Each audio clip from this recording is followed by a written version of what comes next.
Reconstruction of Ummah, DailyMarkaz.com।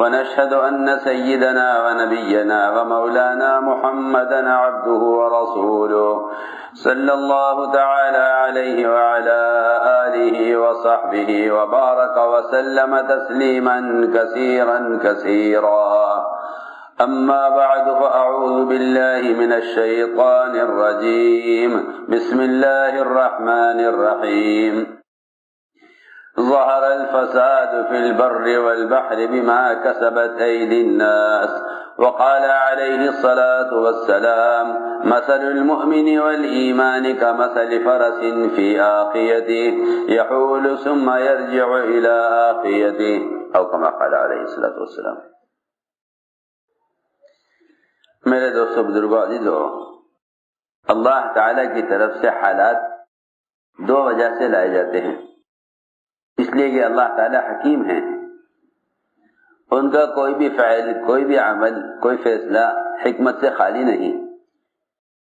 اللہ رب العزت حالات دو وجہ سے لاتے ہیں، ایک مسلمان کی تربیت کے لیے، ایک اس کی طہارت کے لیے، اس کی تربیت اور طہارت۔ صحابہ کرام حالات کو نعمت سمجھتے تھے، ہم حالات کو مصیبت سمجھتے ہیں اور صحابہ حالات کو نعمت سمجھتے تھے۔ ابو درداء رضی اللہ عنہ فرمایا کرتے تھے کہ تین چیزیں مجھے محبوب ہیں لیکن لوگوں کو وہ ناگوار ہیں، موت، بیماری اور فاقہ۔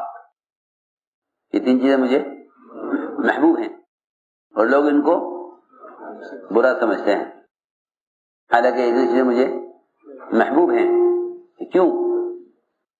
کہ محبوب ہونے کی وجہ یہ ہے کہ فاقہ تو میرے اندر تواضع باقی رکھے گا، اس لیے کہ مال وہ کبر لائے گا، مال کبر لائے گا، اس لیے میں فاقے کو پسند کرتا ہوں تاکہ محتاجگی اور عاجزی یہ میرے اندر بڑائی پیدا نہ ہونے دے۔ اور یہی وجہ ہے کہ انبیاء علیہ السلام میں تواضع ہوتی ہے اور بادشاہوں میں کبر ہوتا ہے۔ نبوت کا بادشاہت کا فرق ہے یہ کہ بادشاہوں میں کبر ہوتا ہے اور انبیاء میں تواضع ہوتی ہے۔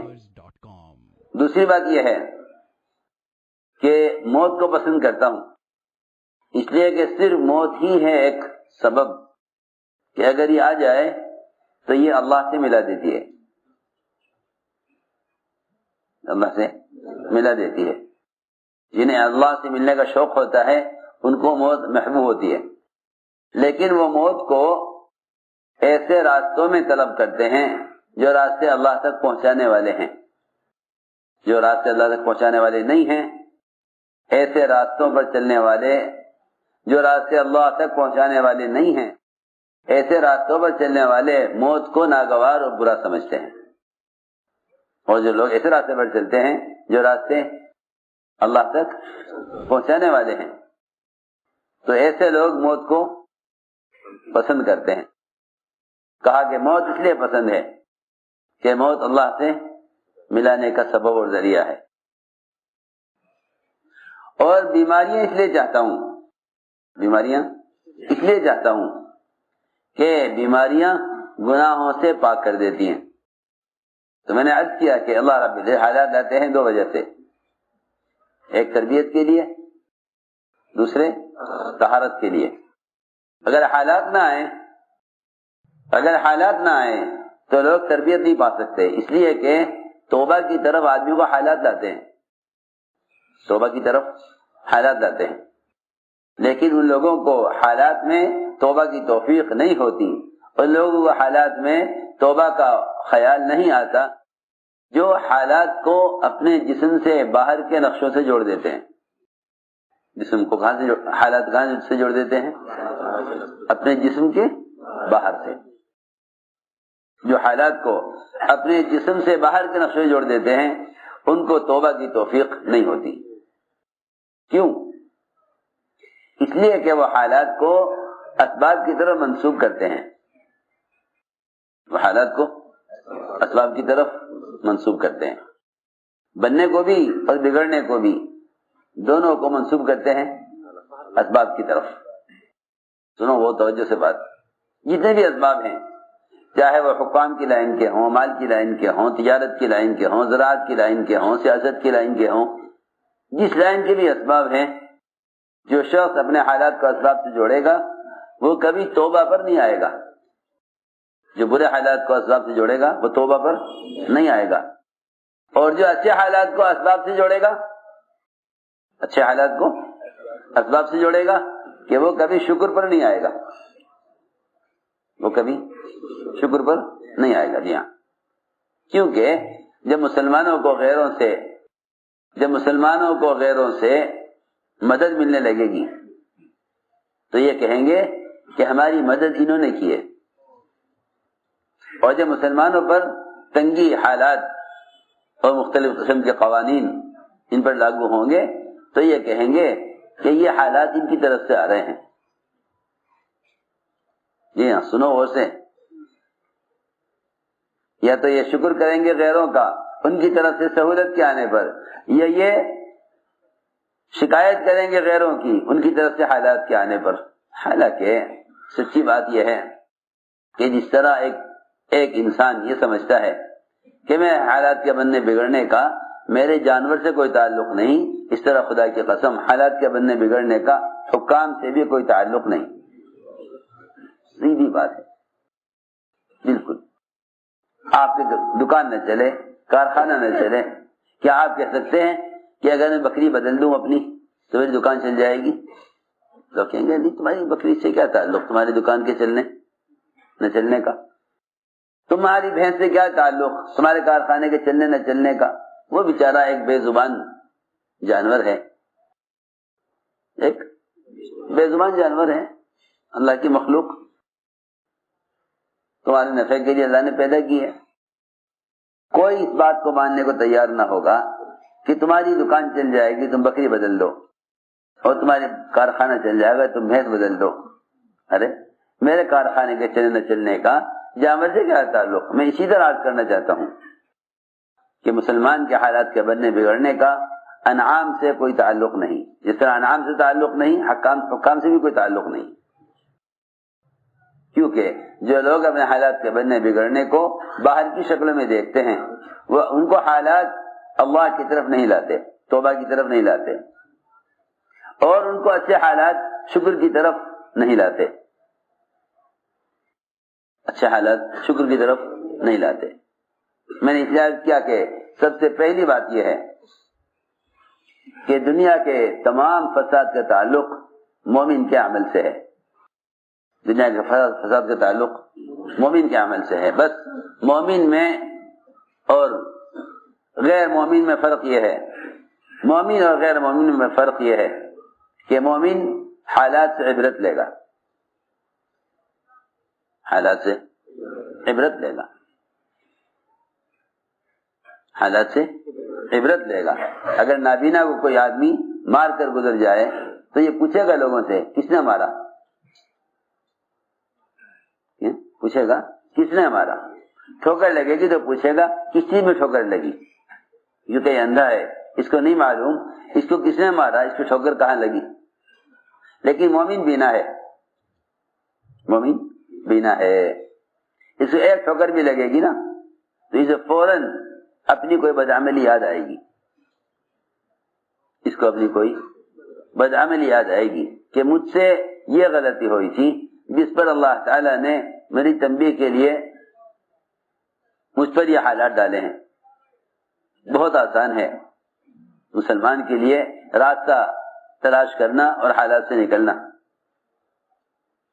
ہر آنے والے حال کا سبب اپنے اندر تلاش کرو. ہر آنے والے حال کا سبب اپنے اندر تلاش کرو. ہر آنے والے حال کا سبب اپنے اندر تلاش کرو، باہر نہیں. اس لیے کہ جتنے بھی دنیا میں حالات ہیں ان کا تعلق مسلمان کے جسم سے باہر کی چیزوں سے نہیں ہے. مسلمان اصل کائنات ہے. مسلمان اصل کائنات ہے.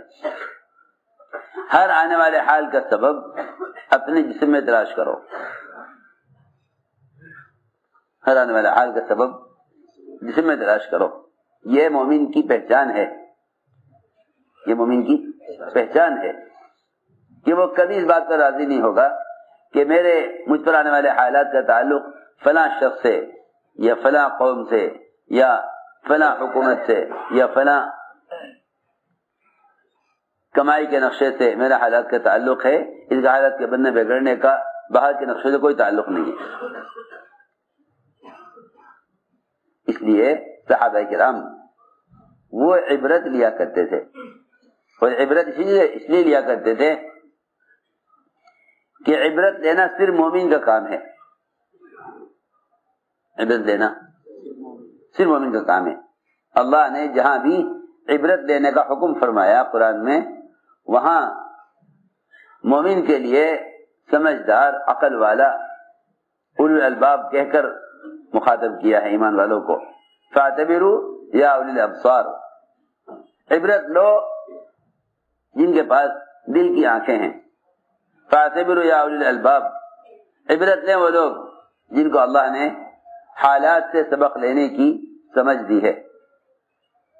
حالات سے سبق لینے کی سمجھ دی ہے. قرآن میں اللہ نے جہاں عبرت کا حکم دیا وہاں ایمان والوں کو کہیں آنکھ والا کہا، کہیں عقل والا کہا.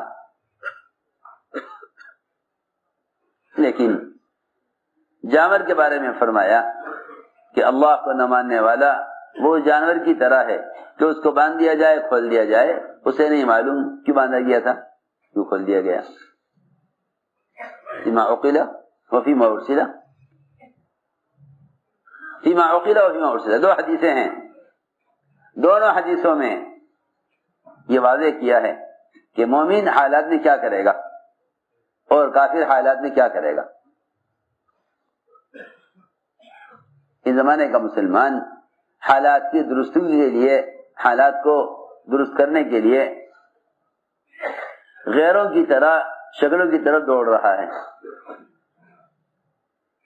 غیروں کی طرح شکلوں کی طرف دوڑ رہا ہے.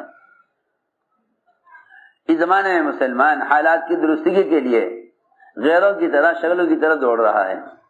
وہ جس طرف سے حال آتا ہوا دیکھتا ہے اس طرف دوڑتا ہے حال کو درست کرنے کے لیے. حال سے حال کو بدلنا فرعون کا مزاج تھا. حال کو اعمال سے بدلنا موسیٰ علیہ السلام اور بنی اسرائیل کا معمول تھا.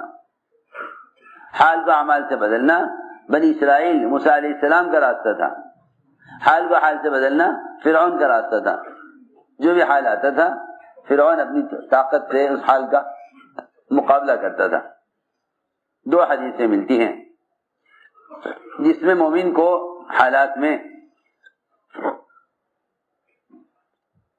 مومن اور کافر کا فرق بتلایا ہے. ایک روایت تو یہ ہے جو میں نے پڑھی کہ مومن کی مثال اس گھوڑے کی طرح ہے جو اپنے کھوٹے سے بندھا ہوا ہے اور پاؤں میں رسی بندھی ہوئی ہے اور چراگاہ میں اس کو چھوڑ دیا گیا ہے. حدیث میں آتا ہے الدنیا حلوۃ خضرہ، کہ دنیا سرسبز اور بڑی میٹھی ہے. جب آدمی اس کو حاصل کرنے میں لگتا ہے تو اس کے قدم تو کہیں ہوتے ہیں مگر اس کی نظر کہیں اور ہوتی ہے. حالانکہ انسان کی کھانے کی مقدار محدود، نظر آدمی آسمان تک بھی لے جا سکتا ہے. نظر آسمان تک بھی لے جا سکتا ہے. نظر آسمان تک بھی لے جا سکتا ہے، لیکن اس کی خوراک بہت محدود ہے۔ میں عرض کرنا چاہتا ہوں، جتنی انسان کی ضرورت ہے، اگر انسان کی نظر اپنی ضرورت کی حد تک محدود رہے تو پھر یہ حرام میں مبتلا نہیں ہوگا۔ جب اس کی نظر ضرورت کی حد سے گزرے گی اور اس کی نظر ضرورت کی حد سے تجاوز کرے گی تو پھر یقینی طور پر یہ حرام میں پڑ جائے گا۔ میں عرض کرتا ہوں، حدیث میں بڑی اچھی مثال دی ہے، بڑی اچھی مثال دی حدیث میں کہ مومن اللہ کی اطاعت میں اس گھوڑے کی طرح ہے جو رسی سے بندھا ہوا ہو۔ اس کی نظر بہت آگے جاتی ہے، اس کی نظر بہت آگے جاتی ہے، وہاں نظر چلی گئی اس کی جہاں چراگاہ دوسروں کی شروع ہو گئی ہے، جہاں چراگاہ دوسروں کی شروع ہو گئی، اس نے طے کر لیا مجھے وہاں پہنچنا ہے، حالانکہ وہ چراگاہ اس کی نہیں ہے۔ جب یہ حد پر پہنچے گا اور وہاں سے اگلی چراگاہ شروع ہوگی تو مالک نے اس کی رسی کو اتنا ہی رکھا ہے جتنی اس کی اپنی چراگاہ ہے۔ سنو غور سے، یہ حدیث میں مثال دے کر فرمایا کہ اللہ تعالیٰ نے حرام کی، حلال کی، جائز ناجائز کی، سنت اور بدعت کی جتنی حدود قائم کی ہیں، مسلمان کی ضروریات کو اس حد میں رکھا ہے۔ جب یہ اپنی ضرورت میں اس کی نظر ضرورت سے آگے بڑھ جائے گی، اس کی نظر ضرورت سے آگے بڑھ جائے گی تو اس کی نظر دوسروں کی چراگاہ پر پڑ جائے گی، پھر یہ کوشش کرے گا کسی طرح وہاں تک پہنچ جاؤں کماتے کماتے۔ لوگ کمائی کے نقشوں میں مالدار بننے کی کوشش کرتے ہیں، لوگ کمائی کے نقشوں میں مالدار بننے کی کوشش کرتے ہیں، اس کوشش کی وجہ سے حرام داخل ہوتا ہے۔ یہاں تک فرمایا حضور اکرم صلی اللہ علیہ وسلم نے کہ اگر کوئی شخص مالدار بننے کے لیے بھی، مالدار بننے کے لیے بھی، اپنے مال کو بڑھانے کے لیے بھی اور مالدار کی فہرست میں آنے کے لیے اگر کوئی شخص حلال طیب، بغیر سود کے، بغیر جھوٹ کے، بغیر غبن کے، بغیر دھوکے کے، بغیر ملاوٹ کے، بغیر نماز چھوڑے، بغیر کوئی حکم توڑے، حلال روزی کمائے اپنے مال کو بڑھانے کے لیے، مالدار کی فہرست میں آنے کے لیے، اس سب کے باوجود بھی اللہ سے قیامت میں اس حال میں ملے گا کہ اللہ اس سے سخت ناراض ہوں گے، اللہ اس سے سخت ناراض۔ کیسی اچھی عجیب حدیث ہے، اللہ اس سے سخت ناراض ہوں گے۔ حلال کما رہا ہے بغیر کسی غبن کے، بغیر کسی سود کے، بغیر کسی جھوٹ کے، بغیر کسی ملاوٹ کے، نمازیں بھی پوری پابندی سے پڑھ رہا ہے اور حلال کما رہا ہے، اس کے باوجود بھی اللہ تعالی سے اس حال میں ملے گا کہ اللہ اس سے سخت ناراض ہوں گے، اللہ اس سے سخت ناراض ہوں گے۔ کیوں؟ اس لیے کہ کمانے کا جو ارادہ ہے وہ ضرورت سے زیادہ ہے۔ میں کچھ ضروری بات عرض کر رہا ہوں، جب اس کی نظر اپنی ضرورت سے آگے بڑھ جائے گی تو پھر یہ اللہ کی ناراضگی میں پڑ جائے گا۔ اسی حدیث کا اگلا حصہ یہ ہے کہ جو آدمی حلال کمائے نماز کی پابندی کرتے ہوئے، بغیر سود کے، بغیر جھوٹ کے، بغیر غبن کے حلال کمائے اور اس کے کمانے کا مقصد صرف اپنی اور گھر والوں کی ضرورت کا پورا کرنا ہے،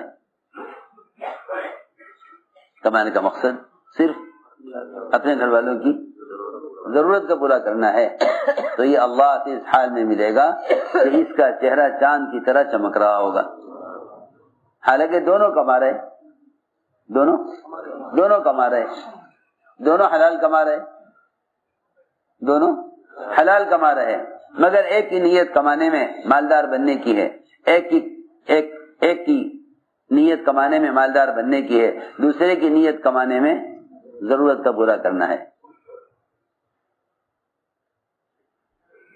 دونوں کا فرق دیکھو، حالانکہ دونوں حلال کما رہے ہیں. یہ مت سمجھنا کہ بس حلال کمانے سے کامیاب ہو جائیں گے، یہ نہیں. جس طرح نماز میں نیت دیکھی جائے گی کہ نماز میں تمہاری کیا نیت ہے، اسی طرح یہ بھی دیکھا جائے گا کہ تجارت میں تمہاری کیا نیت ہے. جی ہاں، انما الاعمال بالنیات کا مطلب صرف عبادات کے اعمال کے لیے حدیث نہیں ہے، صرف عبادات کے لیے حدیث نہیں ہے. یہ دیکھا جائے گا تمہاری اس طرح عبادت میں نیت ہے، تجارت میں کیا نیت ہے، تجارت میں کیا نیت ہے. ہم نے عرض کیا کہ جب نظر دور جاتی ہے آدمی کی کہ میں اس طرح مالدار ہو جاؤں، تو پھر یہ دوسرے کی چراگاہ میں داخل ہو جاتا ہے. پکی بات ہے، خوب اندازہ کیا ہم نے کہ جو لوگ مال کو بڑھانا چاہتے ہیں یا مالداروں کی فہرست میں آنا چاہتے ہیں، وہ مجبور ہوتے ہیں اپنی کمائی کے نقشوں میں حرام داخل کرنے پر. وہ مجبور ہوتے ہیں، کیا کریں، اس کے بغیر یہ نہیں ہو سکتا. ورنہ خدا کی قسم آدمی ضرورت کے لیے حلال روزی آسانی سے حاصل کر سکتا ہے. سمجھتے تھے خواہش کے نقشے حرام راستے کے بغیر خواہش کے نقشے پورے نہیں ہو سکتے، خواہش کے تقاضے پورے نہیں ہو سکتے. فطرت ضرورت ہے، جہاں تک ضرورت ہے وہاں تک حلال روزی کافی ہو جاتی ہے. میں نے عرض کیا کہ یہ گھوڑا جسے مثال دی ہے مومن کی، یہ اس کی نظر دور جاتی ہے کہ مجھے کھاتے کھاتے وہاں سے کھانا ہے، حالانکہ وہ اس کی حدود سے باہر ہے. یہ چل دیتا ہے، جہاں رسی پوری ہوتی ہے وہاں جھٹکا لگتا ہے. ہر گھوڑے کا مزاج ہے کہ وہ جھٹکا لگتے ہی اپنے کھوٹے پر واپس آ جاتا ہے، کھوٹے پر واپس آ جائے. یہ گھوڑے کا مزاج ہے، جھٹکا لگے گا کھوٹے پر واپس آ جائے گا. مومن وہ ہے کہ جب ہم اس کی تجارت میں، اس کی زراعت میں، اس کے سرمایہ داری کے نقشوں میں، اس کی کمائی کی شکلوں میں، قانون کی شکل میں، حکام کی طرف سے یا کسی بھی ذریعے سے کوئی حال لاتے ہیں تو یہ جھٹکا اس لیے ہوتا ہے کہ تم حکم کی طرف واپس آ جاؤ، حکم کی طرف واپس آ جاؤ. یہ اس کوشش میں لگا رہتا ہے کہ نہیں کسی طرح کوشش کرو. ارے لوگ حرام راستوں میں کوشش کرتے ہیں، حرام راستوں میں کوشش کرتے ہیں، لوگ حرام راستوں میں کوشش کرتے ہیں. اللہ رب العزت حالات اور دشواریاں اور غیروں کے ذریعے سے قوانین لا کر مسلمان کو غلط راستے سے بچانا چاہتے ہیں. کتنی صحیح حدیث ہے، فرمایا کہ اللہ تعالی مومن کو مال سے اس طرح بچانا چاہتے ہیں جس طرح تم میں سے کوئی شخص اپنے بیمار کو پانی سے بچاتا ہے. یہاں تو آج کل خیال لوگوں کا یہ ہے کہ جن سے اللہ تعالی محبت کرتے ہیں ان کو اللہ دنیا میں خوب نوازتے ہیں. یہ بڑا دھوکہ ہے لوگوں کو. لوگ دیکھتے ہیں ان کے حالات خراب ہیں، اللہ ان سے ناراض ہیں، ان کے حالات اچھے، اللہ ان سے راضی ہیں. حالانکہ حالات کے اچھا برا ہونے سے اللہ کی رضا اور ناراضگی کا کوئی تعلق نہیں. صحابہ کا فقر و فاقہ اور اللہ کے ساتھ رضا، اور اللہ کے دشمنوں کے مال و اسباب اور اللہ کی ان سے ناراضگی. تو ہم نے عرض کیا کہ یہ دو حدیثیں ایسی ہیں کہ اس سے مومن اور کافر کا فرق معلوم ہوتا ہے. ایک روایت تو یہ ہے جس میں اللہ تعالی مومن کے کاروبار میں، اس کی زراعت اور اس کی سرمایہ داری میں ناکامیاں لا کر، جھٹکے لا کر اس کو راستے کی طرف لانا چاہتے ہیں. دوسری بات یہ ہے کہ جب اس سے کوئی گناہ ہوگا، تو گناہ عدو سے ہوگا، گناہ اس کے کسی کسی عضو سے ہوگا، گناہ اس کے کسی عضو سے ہوگا، یا آنکھ سے یا پیر سے یا ہاتھ سے یا شرمگاہ سے۔ جب اس کے گناہ کا تعلق صرف انسان کے اعضاء سے ہے، جب گناہ کا تعلق انسان کے اعضاء سے ہے، باہر کی شکلوں سے گناہوں کا کوئی تعلق نہیں ہے، وہ تو اعضاء باہر کی گناہ کی شکلوں کو اختیار کرتے ہیں، اس سے گناہ بنتا ہے، ورنہ باہر کسی بھی گناہ کی شکلیں ہوا کریں۔ جب انسان کے اعضاء گناہ کے لیے استعمال ہوتے ہیں تو معلوم ہوتا ہے کہ گناہوں کا تعلق انسان کے اعضاء سے ہے، گناہوں کا تعلق انسان کے اعضاء سے ہے۔ تو اللہ رب العزت اعضاء سے گناہ ہونے کی وجہ سے حالات اعضاء پر ہی لاتے ہیں۔ گناہ ہوگا آنکھ سے، گناہ ہوگا آنکھ سے، اللہ تعالی کسی اور عضو میں بیماری لے آئیں گے۔ حضرت فرماتے تھے ہر عضو کی بیماری کا پہلا سبب اس عضو سے اللہ کا حکم ٹوٹنا ہے، کیونکہ جب انسان کی تخلیق، جب انسان کا بننا عبادت کے لیے ہے، جب انسان کا بننا عبادت کے لیے ہے،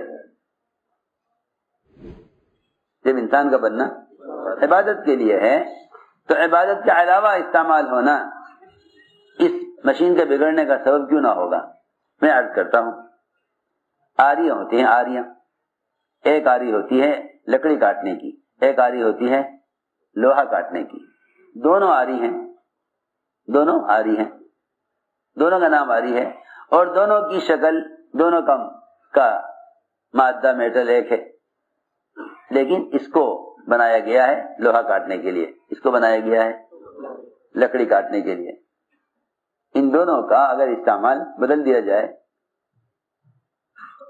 دونوں کا استعمال بدل دیا جائے، جگہ بدل دی جائے، لوہے کی آری سے لکڑی کاٹی جائے اور لکڑی کی آری سے لوہا کاٹا جائے، تو نہ لکڑی کٹے گی نہ لوہا کٹے گا، بلکہ آری خراب ہو جائے گی۔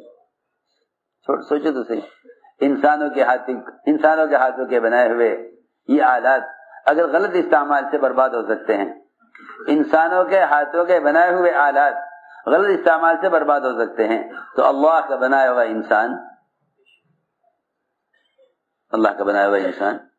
غلط استعمال سے باقی رہ سکتا ہے؟ اللہ اکبر۔ عمر رضی اللہ تعالیٰ عنہ نے صرف پیوند لگا ہوا کرتا اتار کر نیا کرتا پہننے پر ہی اتنا کہہ دیا تھا کہ اگر ہم نے غیروں کے طریقوں میں عزت تلاش کی تو اللہ ہمیں ذلیل کریں گے۔ سنو تو صحیح، یہاں فرائض کے چھوڑنے پر یا سنتوں کے چھوڑنے پر یا واجبات کے چھوڑنے پر یا کسی گناہ نعوذ باللہ شراب کے پینے پر، زنا کرنے پر نہیں کہہ رہے عمر کہ اگر ہم نے یہ گناہ کیے تو اللہ ہمیں ذلیل کر دیں گے، بالکل نہیں۔ حضرت عمر رضی اللہ تعالی عنہ یہ فرما رہے کہ اگر اس وقت میں پیوند والا کرتا یہ سوچ کر اتار دوں، پیوند کا کرتا یہ سوچ کر اتار دوں کہ بھئی وہاں کے لوگ پیوند والا کرتا دیکھ کر ذرا مجھے اچھا نہیں سمجھیں گے اور مجھے نیا کرتے میں ان کی نظر میں زیادہ اچھا لگوں گا، اس پر حضرت عمر نے یہ فرمایا تھا کہ اس کا مطلب یہ ہوا کہ ہم غیروں کی نظر میں خلاف سنت چل کر اچھا بننا چاہتے ہیں، یہ تھا اس کا خلاصہ۔ ہم غیروں کی نظر میں خلاف سنت چل کر اچھا بننا چاہتے ہیں۔ اس زمانے کے مسلمان غیروں کے سامنے ذلیل اس لیے ہو رہے کہ مسلمان غیروں کے طریقوں میں عزت تلاش کر رہا۔ وہاں تو صرف کرتے کے بدلنے پر ہی حضرت عمر نے یہ کہہ دیا کہ اگر میں اس وقت پیوند کا کرتا یہ سوچ کر اتار دوں، پیوند والا کرتا یہ سوچ کر اتار دوں کہ میں اس کرتے میں زیادہ اچھا لگوں گا، اس کا مطلب یہ ہوا کہ پھر وہ جو سنت ہے پیوند والا کرتا پہننا جو سنت ہے، مجھے اس کرتے سے نفرت اور اس کرتے سے محبت ہو گئی، اور جب تمہیں سنت سے نفرت اور خلاف سنت چیزوں سے محبت ہونے لگے تو سمجھ لو کہ اللہ تعالی نے تمہیں ذلت میں ڈال دیا۔ یہ بات حضرت عمر رضی اللہ تعالیٰ نے اس وقت کہی جب ملک شام میں داخل ہوتے ہوئے عبد الرحمن بن عوف رضی اللہ تعالیٰ نے کرتا بدلنے کی رائے دی. کرتا بدل دیجیے, آپ کے کرتے پر اتنے پیوند ہیں وہاں کے لوگ ذرا اچھی نظر سے نہیں دیکھیں گے کہ لو بھائی یہ ان کے امیر المومنین ہیں, اتنے کرتے پر پیوند لگے ہوئے ہیں. حضرت عمر نے پہلے تو یہ فرمایا کہ عبد الرحمن تیرے علاوہ اگر کوئی نیا آدمی یہ بات کہتا تو میں سوچتا کہ بیچارہ اسلام میں بھی نیا ہے, کفر کے مزاج سے متاثر ہے, لیکن تیرے جیسے پرانا آدمی یہ کہے کہ کرتا بدل دو. تو میں نے عرض کیا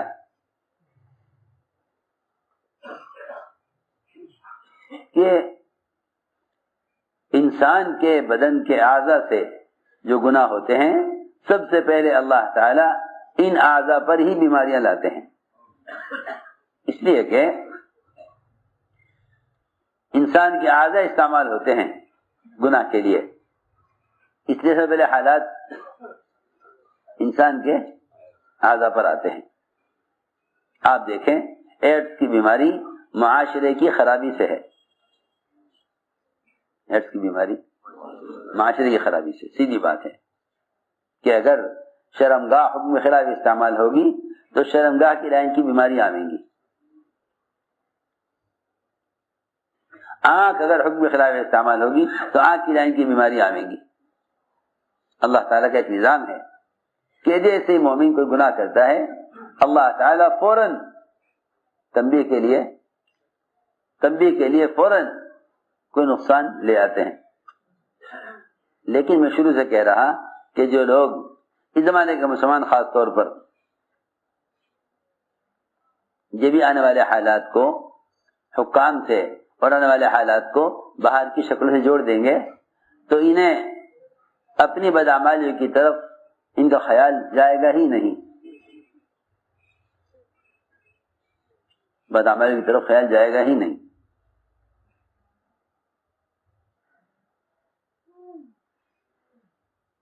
ایک صحابی کی نظر پڑی ایک عورت پر, اس نے فوراً کہا اسلام آ گیا, اسلام آ گیا. میں طرح مت دیکھو, اسلام آ گیا, اسلام آ گیا کا مطلب یہ تھا اس عورت کا کہ پردے کا حکم آ گیا ہے.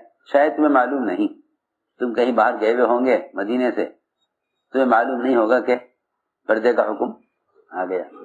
وہاں یہ بات نہیں تھی کہ ہاں بھائی معلوم ہے پردے کا حکم ہے مگر دیکھ رہے, یہ بات نہیں تھی صحابہ میں,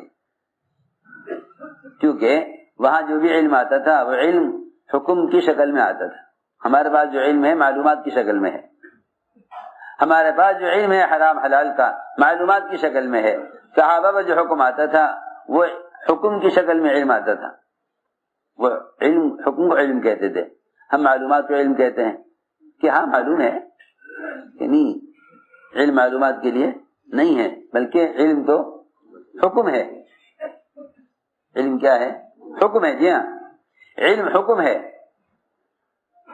علم حکم ہے, معلومات کے لیے نہیں ہے. علم بطور حکم کے ہے. اس عورت نے یہ نہیں کہا کہ پردہ آ گیا, اس عورت نے کہا اس مرد دیکھنے والے سے کہ اسلام آ گیا. حالانکہ اسلام تو پردہ کا حکم آنے سے پہلے بھی تھا. وہ اللہ تعالیٰ کے ہر حکم کو اسلام کہتے تھے, وہ اللہ کے ہر حکم کو, ہاں دیکھو, وہ اللہ کے ہر حکم کو اسلام کہتے تھے. کیوں؟ اس لیے کہ اسلام سراسر اطاعت کا نام ہے. اس زمانے میں تو لوگ یہ سمجھتے ہیں کہ مسلمان کوئی قوم ہے اور اسلام کوئی کلچر ہے کہ آدمی اس طرح چاہے زندگی گزارے. حالانکہ اسلام اپنے آپ کو 100% اللہ کے احکام کے تابع کرنا اسلام ہے. اذ قال ربہ اسلم, یہ نہیں کہا کہ مسلمان ہو جاؤ, بلکہ یہ کہا کہ اپنے آپ کو 100% اللہ کے حوالے کر دو. قال اسلمت لرب العالمین, ابراہیم نے کہا میں نے اپنے آپ کو 100% اللہ کے حوالے کر دیا. اس امت کا نام مسلمان اللہ نے رکھا ہے یہ ابراہیم علیہ السلام نے رکھا ہے، دونوں قول ہیں.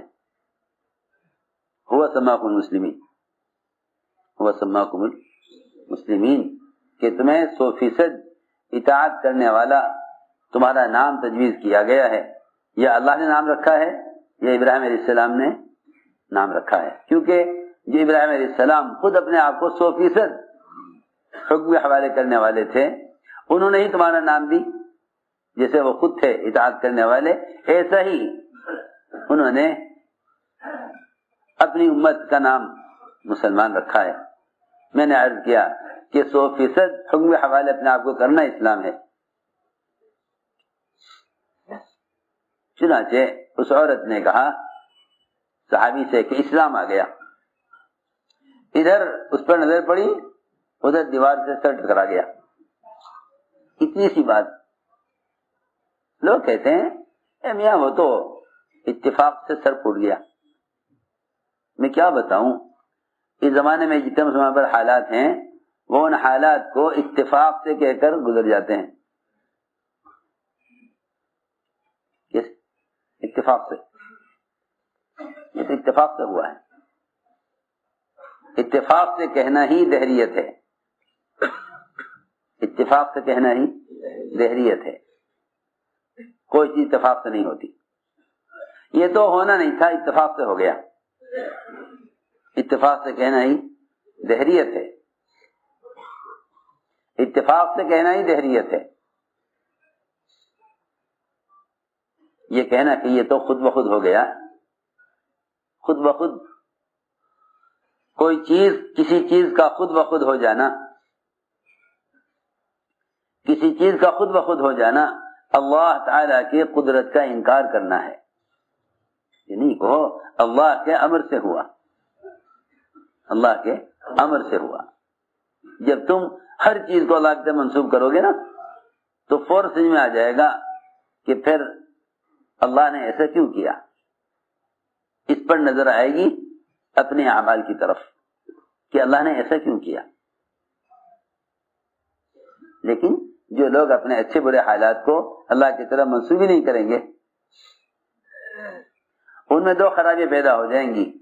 ایک تو اچھے حالات میں وہ اسباب کا اور اسباب والوں کا شکریہ ادا کریں گے، اسباب کا اور اسباب والوں کا شکریہ ادا کریں گے. میں آپ سے سچی بات کہہ رہا،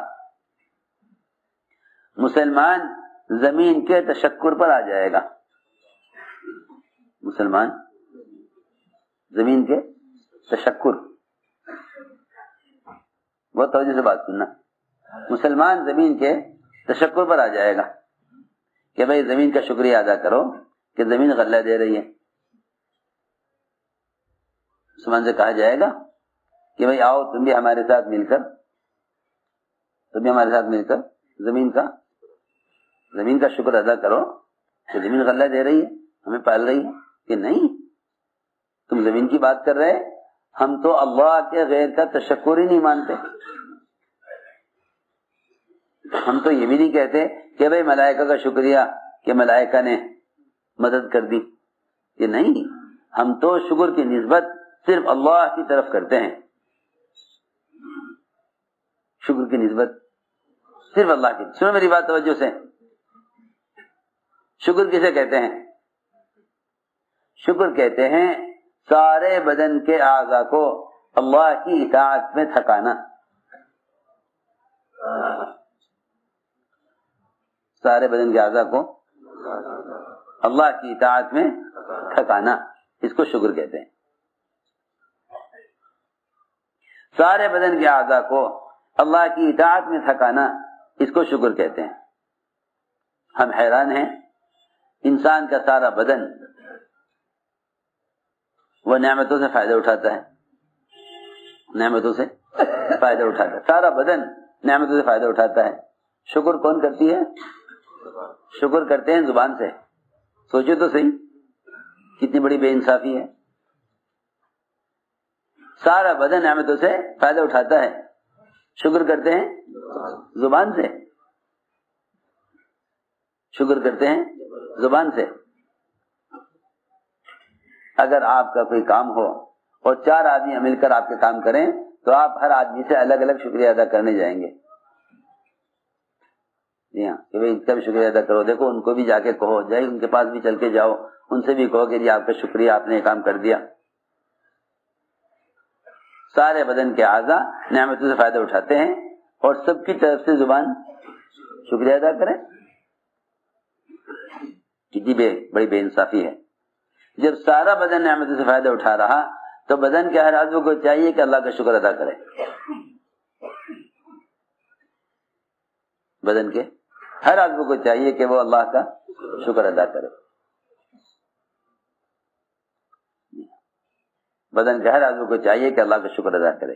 وہ ایسے ہوگا کہ بدن کے ہر عضو کو گناہ سے بچاؤ اور ہر عضو کو عبادت میں تھکاؤ. یہ شکر کا تقاضا ہے.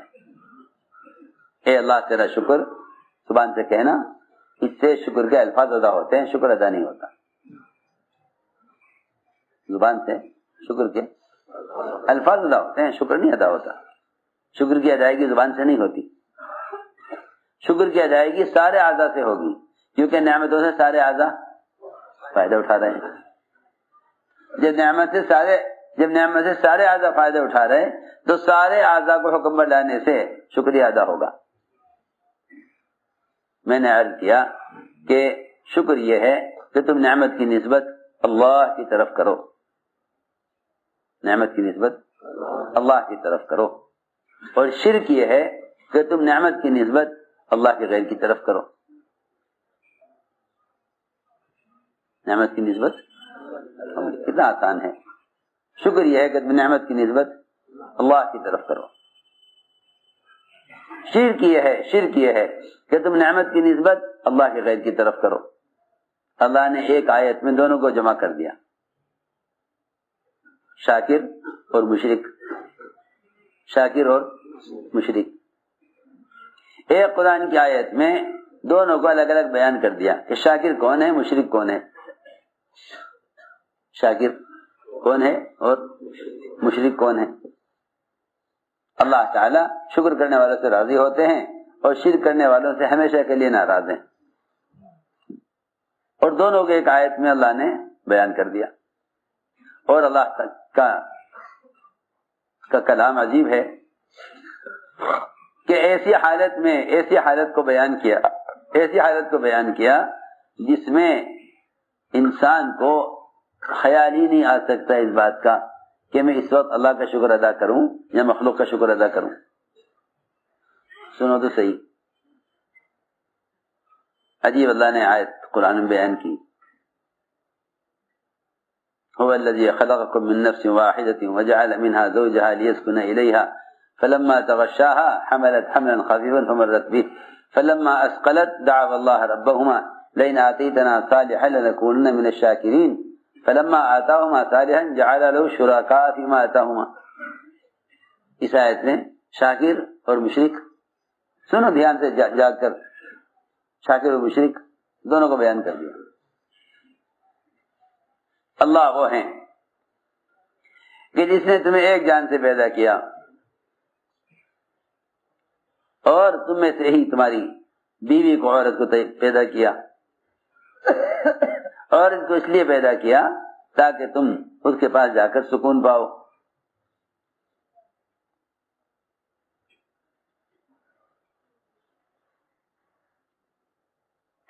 فلما تغشاها, جب یہ عورت سے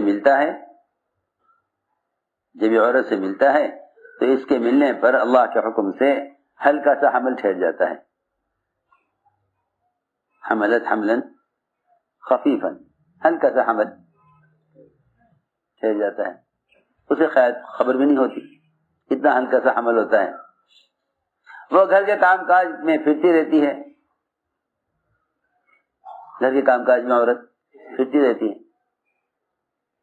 فلما اسقلت, جب حمل بھاری ہو جاتا ہے اور بچہ ہونے کا وقت قریب آتا ہے تو دونوں میاں بیوی دعا کرتے ہیں اللہ سے. دونوں میاں بیوی اللہ سے دعا کرتے ہیں کہ اللہ اگر تو نے یہ بچہ عافیت کے ساتھ, سہولت کے ساتھ پیدا کر دیا تو ہم تیرا شکر ادا کریں گے,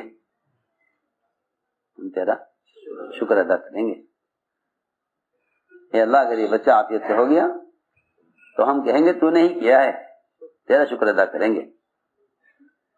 فلما آتاہما صالحا، اور جب ہم انہیں بچہ اپنی قدرت سے اس تنگ راستے سے نکال دیتے ہیں تو یہ ہمارے کیے ہوئے میں ہمارے غیر کو شریک کرتے ہیں۔ جی ہاں، آپ دیکھو بیوی تڑپ رہی ہو اور بچہ کا رخ پلٹ گیا ہو اور ڈاکٹر سارے پریشان ہوں اور ایک ڈاکٹر آوے وہ کوئی ایسی ترکیب لڑاوے کہ بچہ سہولت سے ہو جاوے، یہ پہلے 2 رکعت نماز نہیں پڑھنے کا، پہلے ڈاکٹر سے جا کے ملے گا۔ اگر آپ نہ ہوتے تو یہ کام نہیں ہو سکتا تھا۔ دیکھ لو جس شکل سے بھی تمہیں سہولت یا جس شکل سے بھی تمہارے سامنے کوئی مصیبت آئے گی تم سب سے پہلے اس شکل کی طرف جاؤ۔ یہ زمانے مسلمان جتنی ذلت میں پڑا ہوا ہے، خدا کی قسم صرف وجہ یہ ہے کہ حالات میں بجائے حکم کی طرف آنے کے، کیونکہ جو بھی اچھے برے حالات کو اللہ کے غیر کی طرف منسوب کرے گا وہ اللہ کے غیر کے تابع ہو کر چلے گا۔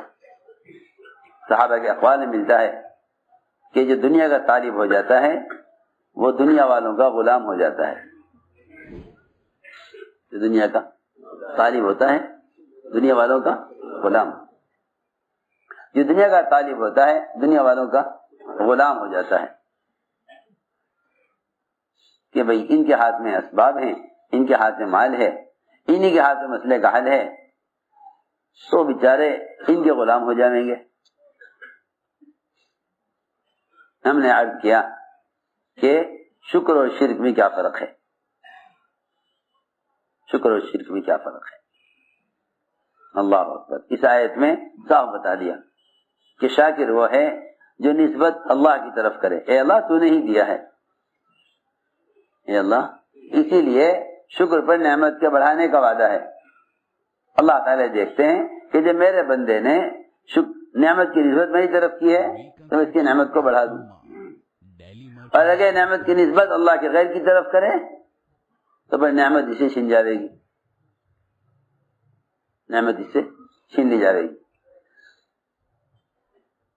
میں نے عرض کیا کہ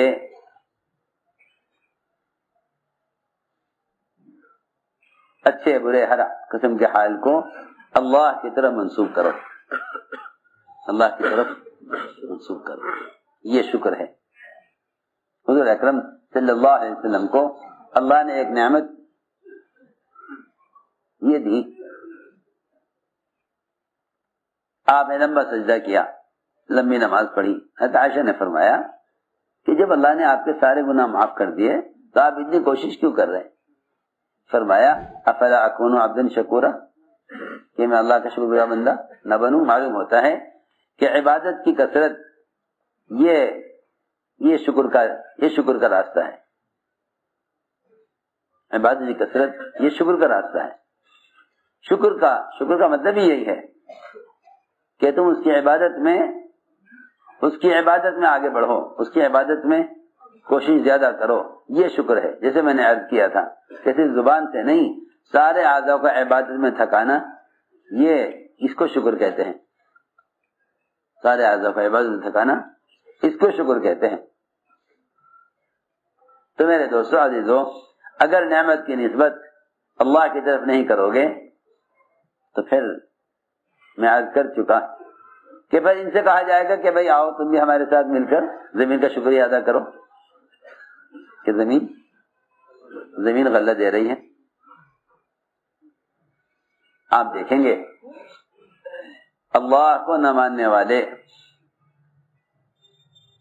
ان کے نزدیک اسباب اور بتوں کی حیثیت ان کے نزدیک برابر ہے۔ ہماری بات توجہ سے چاہتی ہے بہت۔ اغیار جس طرح بتوں کی پوجا کرتے ہیں اس طرح اپنے اسباب کی بھی پوجا کرتے ہیں۔ اغیار جس طرح بتوں کو پوجتے ہیں اس طرح اپنے اسباب کو پوجتے ہیں، اس لیے کہ ان کے نزدیک اسباب ہی معبود ہیں، ان کے نزدیک اسباب ہی معبود ہیں. ان کا خیال یہ ہے کہ اللہ تو بنا کے فارغ ہو گئے، نعوذ باللہ. وہ اسباب کو ایسے پوجتے ہیں جیسے اپنے بتوں کی. ان کے نزدیک اسباب اور بتوں کی تعظیم برابر ہے. ان کے نزدیک اسباب اور بتوں کی تعظیم برابر ہے. آپ دیکھیں گے جو اللہ کو نہیں مانتے وہ دکان کے سامنے پہلے جھکتے ہیں پھر دکان کھولتے ہیں. دیکھو پہلے وہ دکان کے سامنے جھکتے ہیں پھر دکان کھولتے ہیں، کیونکہ وہ یہ کہتے ہیں کہ صرف سبب سے پلتے ہیں. تو جس سے پلنے کا یقین کر لو گے نا اس کے سامنے جھکنا ہی پڑے گا، چاہے وہ سبب کسی بھی شکل میں ہو. وہ سبب میں یاد کرنا چاہتا ہوں، سبب کسی بھی شکل میں ہو، سبب کسی بھی شکل میں ہو، وہ اسباب کے سامنے یہ جھکیں گے، وہ اسباب کے سامنے یہ جھکیں گے. دیکھو میری دوست اب بات سمجھنا کہ جھکنے کی دو شکلیں ہیں. جھکنے کی دو شکلیں ہیں. ایک جھکنا جسم کے اعتبار سے، ایک جھکنا جسم کے اعتبار سے، ایک جھکنا دل کے اعتبار سے. دونوں باتیں توجہ سننا میری. ایک جھکنا جسم کے اعتبار سے، ایک جھکنا دل کے اعتبار سے. دونوں برابر ہیں، دونوں برابر ہیں. میری بات توجہ سننا، میں کچھ کہنا چاہتا ہوں. ایک جھکنا ہے جسم کے اعتبار سے، ایک جھکنا ہے دل کے اعتبار سے. دونوں برابر ہیں، دونوں برابر ہیں. مسلمان بیچارہ یوں مطمئن ہے کہ ہم تو جسم کے اعتبار سے کہیں جھکتے ہی نہیں اللہ کے علاوہ. حالانکہ جسم کا جھکاؤ نہیں دیکھا جائے گا، صرف جسم کا جھکاؤ کا تعلق تو صرف نماز میں ہے. جسم کے جھکنے کا تعلق تو صرف نماز میں ہے. جسم کے جھکنے کا تعلق تو صرف نماز میں ہے. رخ کے صحیح ہونے کا تعلق تو صرف نماز میں ہے کہ آپ کا رخ کس طرف ہے، آپ کہاں جھک رہے ہیں. جھکنے کا تعلق صرف مندر اور مسجد سے نہیں ہے. میں کچھ کہنا چاہتا ہوں، یوں مسلمان مطمئن ہے کہ ہم تو اللہ کے غیر کے سامنے جھکتے نہیں. میں کچھ کہہ رہا ہوں، جھکاؤ کا تعلق صرف بدن سے نہیں ہے. جھکاؤ کا تعلق صرف بدن سے نہیں ہے، بلکہ 24 گھنٹے کی زندگی میں دیکھا جائے گا کہ تمہارے دل کا جھکاؤ کس طرف ہے. تمہارے دل کا جھکاؤ کس طرف ہے. نماز تو اسلام کا ایک حکم ہے نا، نماز تو اسلام کا ایک حکم ہے. 5 فرائض میں سے ایک فریضہ نماز ہے. 5 فرائض میں سے ایک فریضہ نماز ہے. اسلام کی بنیاد 5 چیزیں ہیں. اسلام کی بنیاد 5 چیزیں ہیں. ان 5 میں سے ایک نماز ہے. تو عجیب بات ہے کہ اسلام کی بنیاد 5 چیزیں ہیں، 5 چیزوں کو چھوڑ کر ایک چیز میں جھک کر دکھلا دیں کہ ہم اللہ کے غیر کے سامنے جھکتے نہیں ہیں. نہیں، جھکاؤ بدن کا نہیں دیکھا جائے گا، جھکاؤ دل کا دیکھا جائے گا کہ دل کہاں جھکا ہوا ہے. سیدھی بات کیا دیکھا جائے گا؟ دل کہاں جھکا ہوا ہے. اللہ تعالیٰ نے تو صاف فرما دیا قرآن میں کہ نیکی یہ نہیں کہ تم جھک رہے ہو، رخ کیے ہوئے ہو مشرق کی طرف مغرب کی طرف. یہ نہیں، ولکن البر من آمن باللہ، کہ نیکی اور اطاعت وہ تو دیکھی جائے گی دل کے اعتبار سے کہ تمہارے دل کا میلان اور جھکاؤ کس طرف ہے. سنو غور سے بات. ہم تو سمجھتے ہیں کہ بھائی مسلمان تو اللہ ہی کو رب مانتا ہے، مسلمان اللہ ہی کو رب مانتا ہے، مسلمان اللہ کے غیر کو رب نہیں مانے گا. کہ نہیں، رب کے ماننے کا، رب اللہ کو رب ماننے کا فیصلہ اس سے نہیں ہوگا. اللہ کو رب ماننے کا فیصلہ اس سے نہیں ہوگا کہ آپ نماز قبلے کی طرف مگر کے پڑھتے ہیں. سنو میری بات توجہ سے. جتنے بھی اللہ کے احکام ہیں ہر حکم میں دیکھنا پڑے گا کہ آپ کا جھکاؤ کس طرف ہے. اس لیے کہ اللہ کو رب ماننے کا اللہ کو رب ماننے کا تقاضا یہ ہے کہ پھر تم اللہ کے حکم کے خلاف کسی کی بات مت مانو. اس لیے کہ اللہ کو رب ماننے کا تقاضا یہ ہے, اللہ کو رب ماننے کا مطلب یہی ہے کہ تم صرف اللہ کی اطاعت کرو, تم صرف اللہ کی اطاعت کرو. اللہ کو رب ماننے کا تقاضا یہ ہے کہ صرف اللہ کی اطاعت کرو, کیونکہ جس نے اللہ کے غیر کی اطاعت کی اس نے اللہ کے غیر کو اپنا رب بنا لیا. ہے سنو تو صحیح کتنی سخت بات ہے, کیونکہ ہمارے احساس سوئے ہوئے ہیں, انہیں جگانے کے لیے کہہ رہا ہوں. زبان میں احساس مردہ ہو چکے ہیں. ایک رب کا تصور ہے مسلمانوں کے ذہن میں کہ اللہ ہی رب ہے. نہیں, دیکھا جائے گا کہ تم اللہ کی اطاعت پر ہو یا نہیں. اگر اللہ کی اطاعت پر ہو تو تم نے اللہ کو رب مانا ہے. سنو غور سے بات. عدی بن حاتم جب نصرانیت سے اسلام میں آئے,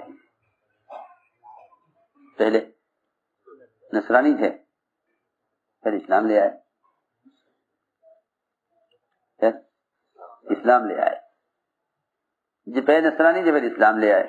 جب اسلام میں داخل ہو گئے تو انہوں نے حضور اکرم صلی اللہ علیہ وسلم سے ایک اشکال کیا.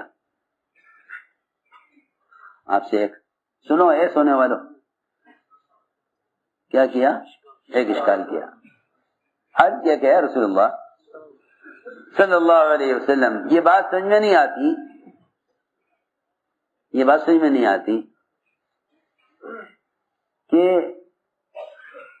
اللہ نے قرآن میں ہمارے بارے میں یہ اللہ نے کہا ہے کہ انہوں نے اللہ کے غیر کو اپنا رب بنایا ہوا تھا, حالانکہ ہم تو آپ پر ایمان لانے سے پہلے بھی اللہ ہی کو رب مانتے تھے کہ رب تو اللہ ہی ہے, رب تو اللہ ہی ہے. ہم تو آپ پر ایمان لانے سے پہلے بھی اللہ ہی کو رب مانتے تھے. یہ بات سمجھ میں نہیں آتی کہ اللہ نے قرآن میں کیوں فرمایا کہ انہوں نے اللہ کے غیر کو رب بنایا ہوا تھا. اتخذوا احبارهم ورهبانهم اربابا من دون اللہ. حضرت آپ نے فرمایا کہ اے عدی, بہت عجیب بات ہے, فرمایا اے عدی یہ بتلاؤ, جب تمہارے بڑے اور تمہارے احبار رہبان, تمہارے پوپ اور پادری اور تمہارے علماء حرام چیز کو حلال کرتے تھے, حلال چیز کو حرام کرتے تھے, تم جانتے تھے کہ یہ غلط کر رہے ہیں, کیا تم ان کی بات مانتے تھے؟ نہیں مانتے تھے. عرض کیا کہ ہاں یا رسول اللہ, ہم ان کی بات مانا کرتے تھے کہ جو تم کہو ٹھیک ہے, حلال کو حرام, حرام کو حلال وہ کیا کرتے تھے اور تم ان کی بات مانا کرتے تھے. عرض کیا کہ جی ہاں یہ بات تو تھی. آپ نے فرمایا پھر تو تم نے انہیں اللہ کے سوا اپنا رب بنایا ہوا تھا. یہ آپ نے فرمایا عدی بن حاتم سے. اے عدی بتلاؤ, تمہارے علماء مشائخ, تمہارے پوپ اور پادری جو تم سے کہتے تھے تم مانتے تھے ان کی بات کہ ٹھیک ہے جو یہ کہیں, کہ جس نے اللہ کے حکم کے خلاف اللہ کے غیر کی بات مانی اس نے اللہ کے غیر کو اپنا رب بنا لیا. یوں تھوڑا ہی کیا مسلمان ایک دل میں تصور باندھے کہ ہاں جی اللہ رب ہے. نہیں, تو دیکھا جائے گا کہ تم نے اللہ کو رب مانا ہے تو اللہ تعالیٰ کے اللہ کی اطاعت پر ہو یا اللہ کے غیر کی اطاعت پر ہو اللہ کے خلاف, تو یہ دیکھا جائے گا. اس لیے کہ عبادت کا تعلق صرف نماز پڑھنے سے نہیں ہے. عبادت تو پورے دن بھر چلنے کا نام ہے. عبادت پورے دن بھر چلنے کا نام عبادت پورے دن بھر چلنے کا نام ہے. امام غزالی نے تو سنتوں کو بھی, یعنی تمام ضروریات کو سنت کے مطابق پورا کرنے کو بھی عبادت میں شمار کیا ہے. تمام ضروریات کو سنت کے مطابق پورا کرنے میں ساری ضروریات کو سنت کے مطابق پورا کرنے کو عبادت میں شمار کیا ہے. اور فرماتے ہیں کہ 10 چیزیں ہیں، اگر مسلمان ان 10 میں اپنے آپ کو پابند بنا کر چلے حکم کا، تب کہا جائے گا کہ یہ عبادت کر رہا ہے. اور نئے زمانے میں تو مسلمانوں کا خیال یہ ہے کہ نماز پڑھنا عبادت ہے، نماز پڑھنا عبادت ہے، مال کمانا تجارت ہے، شادی کرنا خواہش ہے، مکان بنانا شوق ہے. آج کل تو مسلمان ہی سوچتا ہے. حالانکہ تمام ضروریات کو سنت پر لانا اور تمام عبادات کو حکم پر لانا، عبادت کا لفظ مسلمان کی تمام ضروریات اور تمام فطری تقاضے سب کو عبادت نے گھیرا ہوا ہے. مسلمان کے تمام فطری تقاضے عبادت ہیں. ایک صحابی نے تو حیرت سے کہا جب آپ نے فرمایا کہ تو اپنی بیوی سے جب صحبت کرے گا تو اس سے بھی تجھ کو اجر ملے گا. صحابہ حیران ہو گئے سن کر. یا رسول اللہ، ایک آدمی اپنی بیوی سے خواہش پوری کرے اس پر اس کو اجر ملے گا؟ ہم تو یہ سمجھے تھے کہ بھائی نماز، روزہ، ذکر، تلاوت، تہجد کی لمبی لمبی نمازیں، لمبے لمبے سجدے، جتنے عبادت کے احکام ہیں، بس یہ اس پر اجر ملے گا. اور یہ سب خواہش کی چیزیں ہیں. آدمی خواہشات پر چلے تو کیا اجر تو اصل اعمال پر ہے. صحابہ کو اس بات سے تعجب ہوا کہ ایک آدمی بیوی صحبت کرے اور پھر اس کو اجر ملے. آپ نے فرمایا کیوں؟ اگر یہ اپنی شرمگاہ کو حرام میں استعمال کرتا تو گناہ ملتا نہ ملتا؟ اپنی شرمگاہ کو حرام میں استعمال کرتا. اللہ اکبر. اگر شرمگاہ کو قدرت ہوتے ہوئے، اگر اپنی شرمگاہ کو پوری قدرت ہوتے ہوئے حرام سے بچا لے تو اسی پر اللہ تعالیٰ چٹان کو ہٹا دیتے ہیں. دیکھو تو صحیح، جب حرام سے بچنے میں کی یہ قوت ہے تو پھر حلال طریقے پر اجر کیوں نہیں ہوگا؟ جب حرام سے بچنے کی یہ قوت ہے تو حلال طریقے پر اجر کیوں نہ ملے گا؟ ہم نے عرض کیا کہ عبادت نے مسلمان کے سارے اعمال، ساری عبادات، ساری ضروریات کو گھیرا ہوا ہے. امام غزالی فرماتے ہیں کہ صرف نماز عبادت نہیں، بلکہ امام غزالی رحمۃ اللہ علیہ 10 چیزوں کو عبادت فرماتے ہیں. 10 چیزوں کو عبادت فرماتے ہیں: نماز، روزہ، حج، زکوٰۃ، ذکر، تلاوت، دعوت اللہ کی محنت اور تجارت، اور پڑوسیوں کے حقوق اور سنتوں کا اہتمام. یہ 10 چیزیں امام غزالی کے یہاں عبادت ہیں. اور یہ 10 کی 10 مل کر اس طرح عبادت ہیں کہ جیسا نماز پڑھنے والا اگر ایک سجدہ چھوڑ دے تو نماز ناقص ہو جاتی ہے. نماز ناقص ہو جائے گی.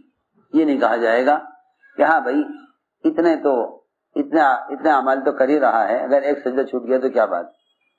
سنو ذرا غور سے، قیام بھی کیا ہے، قومہ بھی کیا ہے، اور قاعدہ بھی کیا ہے، رکوع بھی کیا ہے، سجدہ بھی کیا ہے، مگر ایک کیا ہے، ایک چھوڑ دیا تو کیا بات ہے. سنو غور سے بات. اگر ایک سجدے کے چھوڑنے سے نماز اس طرح ناقص ہو جائے گی، اور اس ناقص نماز سے ناقص اور ناقص نتائج مرتب ہوں گے، اس کے نتائج بھی ناقص ہوں گے. میں کیا بتاؤں، جب حالات آتے ہیں نا لوگوں پر تو لوگ اپنے اعمال کو دیکھتے ہیں.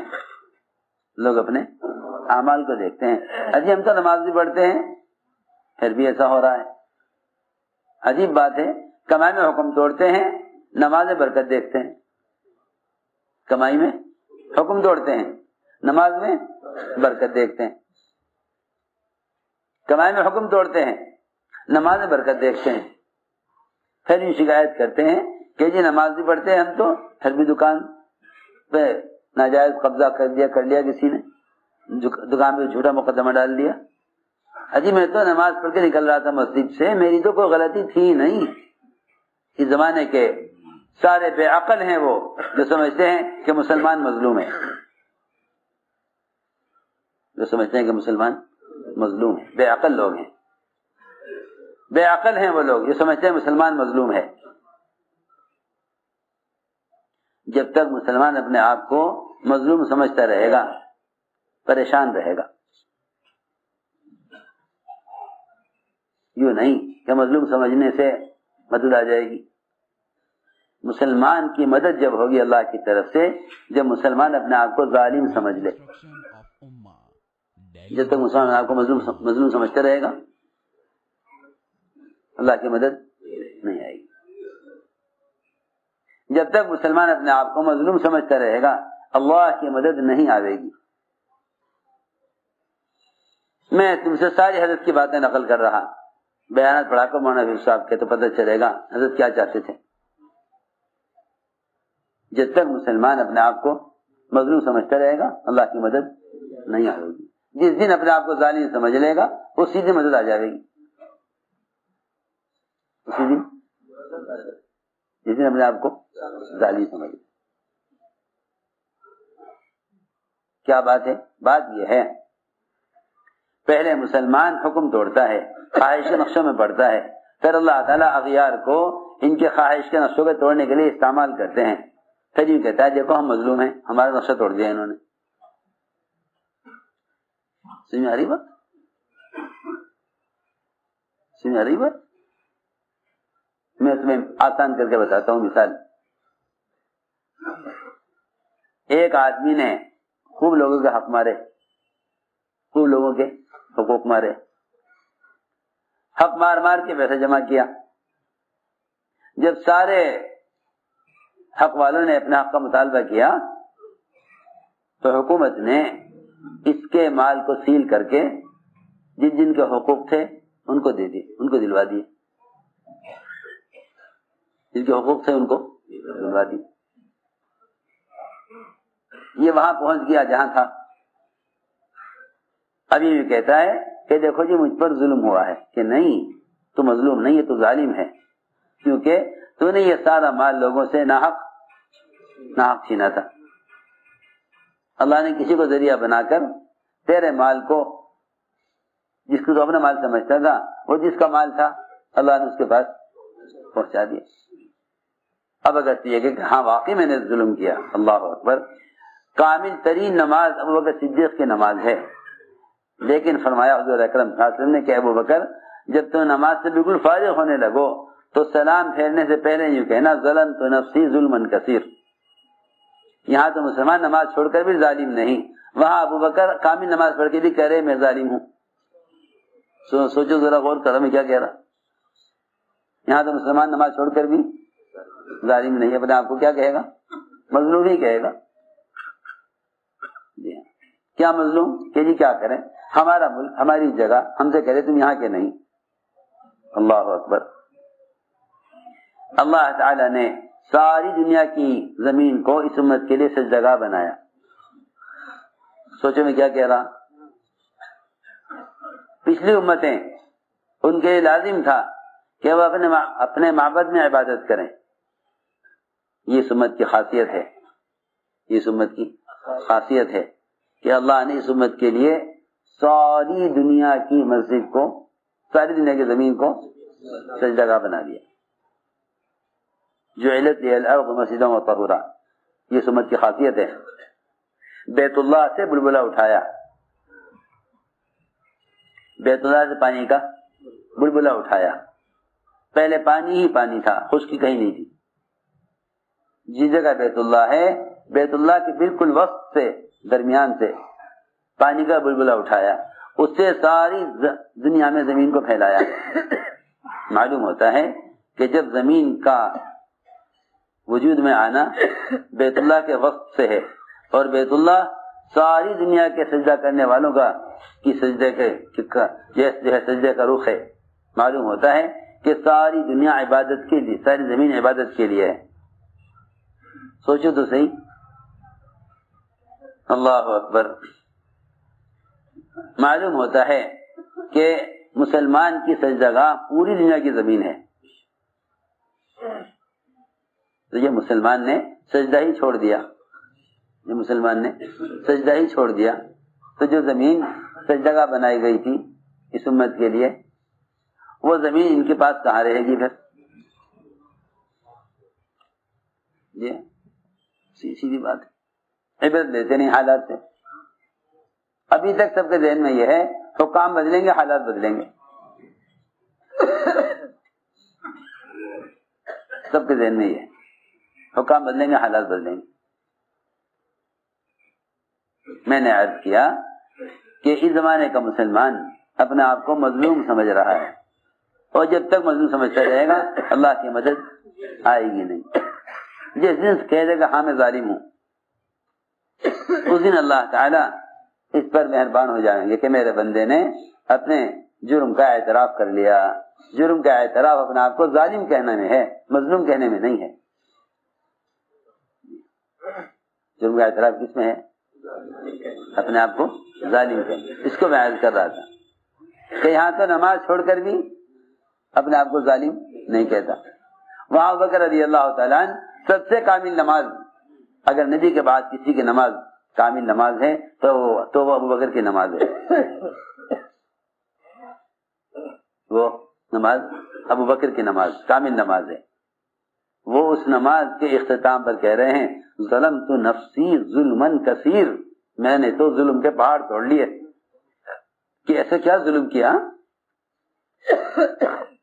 کیا ظلم ہو گیا کہ اللہ کی عبادت کا حق نہیں ادا ہوا. یہاں نماز چھوڑ کر بھی ظالم نہیں, وہ وہاں کامل نماز پڑھ کر بھی اپنے آپ کو ظالم کہہ رہے. میں عرض کرنا چاہتا ہوں, سمجھ میں آئی بات؟ کہاں سمجھ میں آئے گی؟ آدھی بات کاٹیں گے, آدھی بات لیں گے اور جا کے پوچھیں گے باہر لوگوں سے کہ بھائی یوں کہا ہے. ہاں یہ کھیل بن گیا ہے. بجائے اس کی پوری بات کو سمجھ کر کسی نتیجے پر پہنچو. یہ مزاج بن گیا. میں اس لیے عرض کر رہا کہ آدمی عمل کرتے کرتے پکڑا جاتا ہے. حضرت مثال دے کر فرماتے تھے, نماز پڑھ کر نکل رہا تھا مسجد سے, پکڑ کے لے گئے. سب چیخیں گے, سب چلاویں گے, یہ خود بھی پریشان ہوگا کہ جی بالکل بے گناہ پکڑا ہوا ہے. بالکل کیا اللہ کو کیا پڑھی, اللہ کو کیا پڑھی کہ مسلمانوں کو بے گناہ حالات میں گرفتار کریں. ما یغفر اللہ بعذابکم ان شکرتم وآمنتم. مولوی صاحب یہ آیت بہت پڑھتے تھے, بار بار پڑھتے تھے کہ اللہ کریں گے کیا تمہیں عذاب دے کے, اگر تم دو چیزوں پر آ جاؤ, شکر پر آ جاؤ اور ایمان لے آؤ, تو اطاعت پر آ جاؤ, شکر پر آ جاؤ, تو اللہ تمہیں عذاب کیوں دیں گے؟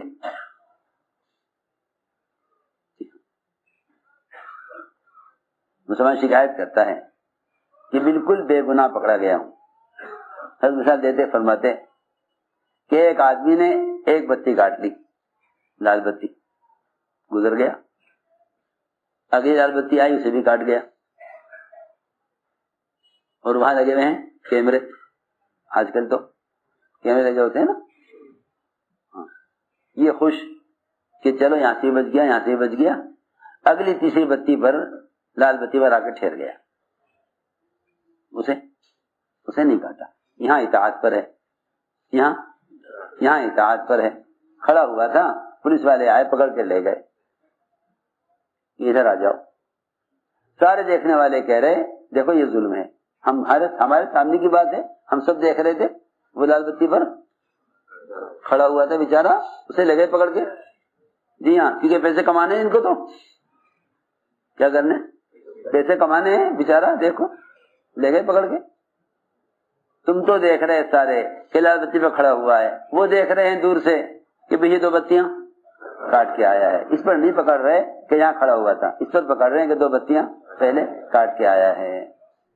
اس لیے میں عرض کر رہا مومن وہ ہے جب کوئی حال آئے گا اپنے زمانے کو، پچھلے گزرے ہوئے زمانے کو دیکھے کیا کر کے آئے. تو حالات عبرت کے لیے ہوتے ہیں.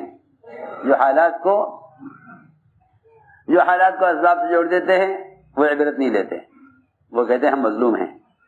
جو حالات کو اعمال سے جوڑ لیں انہیں عبرت ہو جاتی ہے. وہ اللہ کے سامنے حالات کی وجہ سے توبہ کر کے اپنے آپ کو ظالم قرار دے کر توبہ کر لیتے ہیں. یہ تھی بات. اس لیے میرے دوستوں عزیزوں سب سے بنیادی بات یہ ہے کہ ایمان سیکھو. ایمان اور مومن واقعی وہی ہے کہ جس کو جو حالات سے عبرت لے، حالات سے عبرت لے. میں کیا بتاؤں، ہم سمجھتے ہیں حالات مصیبت ہیں، حالانکہ حالات نعمت ہیں. حالات نعمت ہیں. لوگ سمجھے حالات مصیبت ہیں، حالات نعمت ہیں. اللہ نے انسان کے جسم کو ایسا بنایا، میں عرض کرتا ہوں ایک بات، اللہ نے انسان کے جسم کو ایسا بنایا کہ اس کے جسم میں جو چیز خراب ہوگی یا بیمار ہوگی اس میں درد ہوگا. اس میں درد ہوگا. یہ درد فوراً متوجہ کرے گا کہ تمہارے گردے میں پتھری ہے. اگر پتھری سے گردے کا درد نہ ہو، میں مثال دے رہا ہوں آسان کرنے کے لیے بات کو، سارے بیان کا خلاصہ ہے یہ. اگر گردے میں پتھری سے درد نہ ہو تو گردے کے فیل ہونے کا پتہ ہی نہ چلے. چھوٹی سی پتھری کتنی سی کہے میں گردے میں، اور درد کتنا درد سخت ہوتا ہے جانتے ہو؟ اللہ تڑپ کے رہ جائے آدمی. گردے کا درد بڑا مشہور ہے. دل کی رگیں بند ہو رہی ہیں خون کے آنے جانے کی، اللہ تعالی وہاں درد پیدا کرتے ہیں تاکہ جلدی سے علاج کر کے اس کی رگوں کو کھول دیا جائے. پورے بدن کا یہ حال ہے. پورے بدن کا یہ حال ہے. ذرا سا بولنے میں فرق آیا، ڈاکٹر کہتے ہیں کہ اسٹروک ہوا ہے دماغ میں، ذرا جلدی سے علاج کرو، دماغ میں اسٹروک ہوا ہے.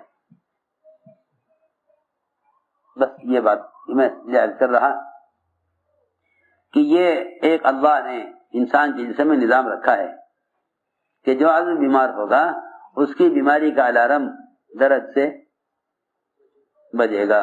یہ درد کی وجہ سے علاج کرائے گا. درد کیسے علاج کرائے گا؟ اگر درد نہ ہو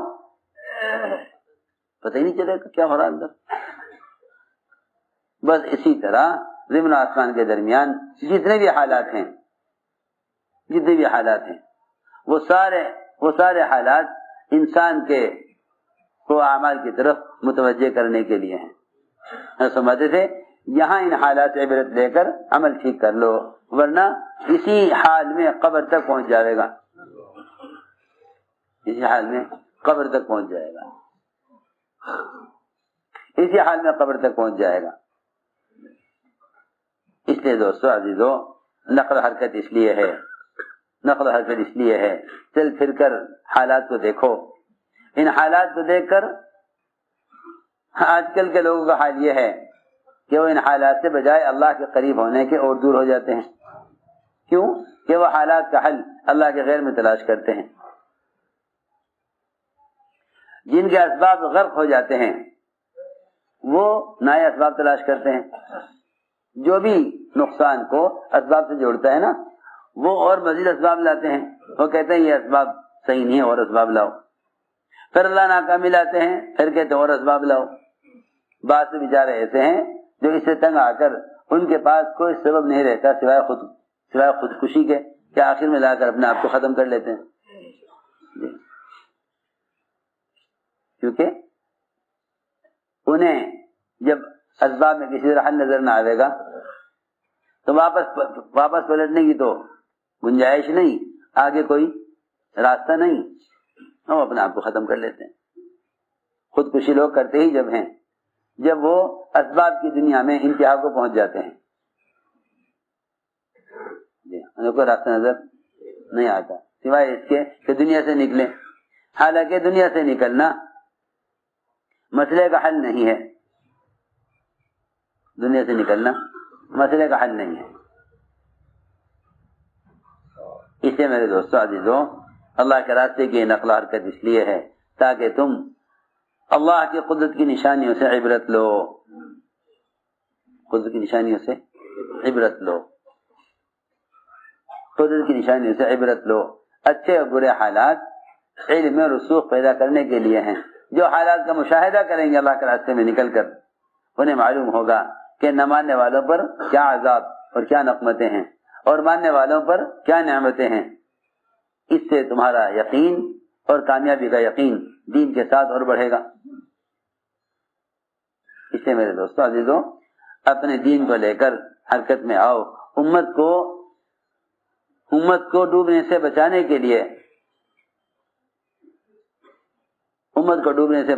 لیے یہ راستہ نہیں ہے کہ آدمی صرف یہ سمجھ لے کہ اگر ہم نے مادی اسباب حاصل کر لیے چھین جھپٹ کر تو ہم کامیاب ہو جائیں گے. اگر اس سے دنیا کی 4 روزہ زندگی بن بھی گئی تو آخرت کے بننے کا تو اس سے کوئی تعلق نہیں ہے.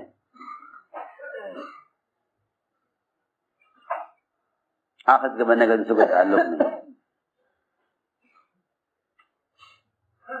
اس لیے ہمیں چاہیے کہ اس نقل و حرکت کے ذریعے اپنے ماحول کو بدلیں.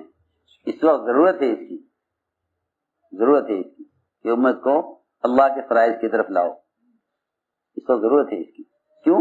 اس لیے کہ جب دل دکھے ہوئے ہوتے ہیں اور امت حالات میں ہوتی ہے تو ہر ایک چاہتا ہے کہ کوئی نجات کا راستہ ملے.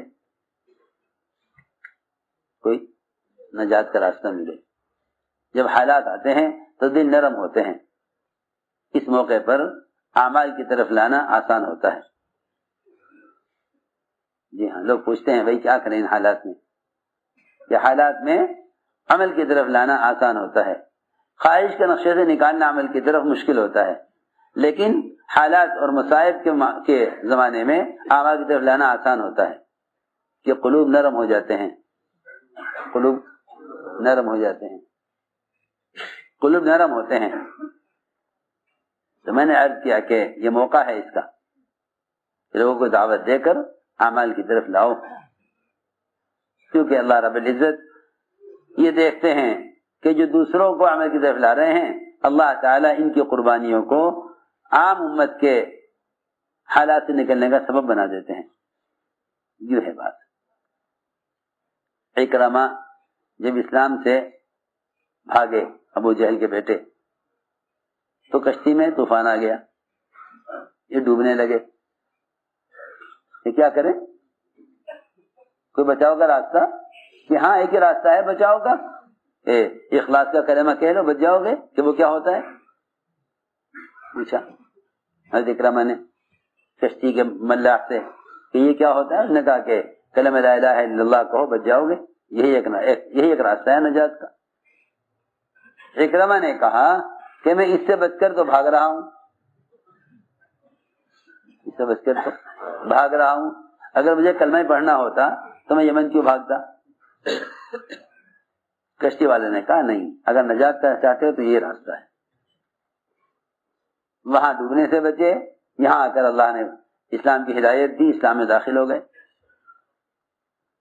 اس لیے عرض کر رہا ہوں کہ مولانا صاحب کا معمول تھا کہ جب مسلمانوں پر کسی بھی طرح کے حالات آتے تو حضرت جماعت کی نقل و حرکت کو بڑھا دیا کرتے تھے.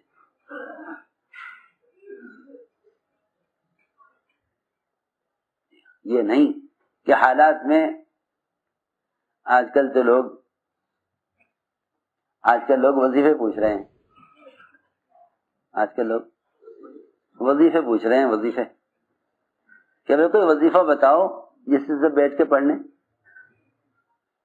کوئی کہہ رہا یہ ختم کر لو, کوئی کہہ رہا وہ ختم کر لو, کوئی کہہ رہا یہ ختم کر لو, کوئی کہہ رہا وہ ختم کر لو. اور میں یہ سوچتا ہوں, میں نے کہا جن فرائض کے چھوڑنے کی وجہ سے حالات آ رہے, کیا یہ حالات وظائف سے ٹھیک ہو جائیں گے؟ سوچو تو صحیح. حالات آ رہے ہیں فرائض کو چھوڑنے سے ٹھیک ہو جائیں گے، وظائف کے پڑھنے سے؟ لو تو بات بھی ہے بلا. جی ہاں، پوری رات بیٹھ کے یہ وظیفہ پڑھ لو، حالات ٹھیک ہو جائیں گے. ارے تم پوری رات پڑھ کے سوتے آرام سے، اٹھ کے فجر کی نماز پڑھ لیتے، اللہ اسی پہ حالات بدل دیتے. ہاں، جو آدمی عشاء کی نماز اور فجر کی نماز جماعت سے پڑھ لے اسے پوری رات کی عبادت کا اجر ملتا ہے. میں یہ کہنا چاہتا ہوں کہ اس زمانے میں فرائض سے زیادہ آسان وظائف ہیں. ہاں جی، کوئی وظیفہ بتا دو، مشائخ بزرگوں کے پاس جائیں گے کہ جی یہ حالات ہو رہے ہیں اس وقت مسلمانوں پر، کوئی وظیفہ بتاؤ، کوئی وظیفہ. حالانکہ سب کو یہ بتانا چاہیے کہ حالات فرائض کے چھوڑنے کی وجہ سے ہیں. تم جاؤ، نکل جاؤ اپنے مکان گھر چھوڑ کر اور لوگوں کو دعوت دے کر فرائض کی طرف لے آؤ. میں تمہیں کیا بتاؤں، پتہ نہیں سمجھ میں آئے گی بات یا نہیں. رات میں یہ سوچ رہا تھا، سن 47 میں جب ملک تقسیم ہوا، 46 کی حضرت کا بیان مولانا صاحب کا، ایک سال پہلے 46 مولانا صاحب کا بیان. حضرت کہہ رہے مجمع سے میں تم سے خدا کی قسم کھا کر کہہ رہا ہوں، اس وقت تھوڑا سا پیسہ لے کے ملک کے اندر نکل جاؤ، ورنہ سارا کچھ چھوڑ کے ملک سے باہر نکلنا پڑے گا. یہ حضرت 46 کا بیان ہے. قسم کھا کے فرمایا مجمع سے، میں تمہیں خدا کی قسم کھا کر کہتا ہوں، اس وقت تھوڑا سا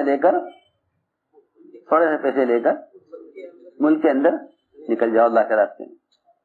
اگر یہ نہیں کرو گے تم اب، تو تمہیں سب کچھ چھوڑ کر ملک سے نکلنا پڑے گا. یہ حضرت 47 سے پہلے.